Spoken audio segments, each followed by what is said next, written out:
Wakumoy di tanak may pamuaboy. Oh, tanak moy pamuaboy ba? Hius na mamuaboy ka mo? Hius na mamuaboy. Ya, di Zandi Irene James Modulin, mantan kampung Kibabay, papahumus na hius mamuaboy. Kinongo toko? Longguboy ko isang padaw gongsing ko di sampadas. Longguboy di binatikan gongsing sinuhuatan. Oviton ko dong malakoy mindakod na sumalakoy nilamin mindako di hokinongko. Amin di sumanda kinongko di pinasang. Sumandak na totoy son pinasang niyang bihang. Dokitang ko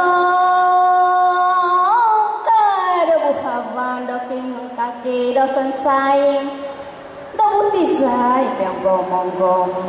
Ingkanay ti hius di kusay di dokuma di tondo. Inapoy tondo di nga avanus opuavang. Iti na ongoy na katkongo na po diti tondo nga ongoy na diti hiwisi do husi na di hius di kusay do. Pati hius do katiga kiyoy. Katihiw ko'y padaw, katiga ko'y padas. Dana panu, dalong gubay na ganop, na sinakay. No, na may salokasan ko, na may inkando ko doon.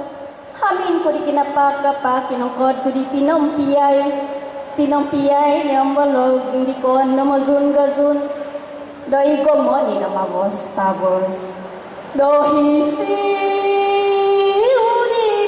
Patiu pelampag may sambalik tamad kinasapazon lang kawit holok ng lutong ka amin ka na usiditan do di sundungi na mado opo avang nom avan usi sida nga au sida akakat au sida osumbong apa iya koto huadan manta di Zandi Irene James Modulin kiba kozo penon suludan hius da sida dikia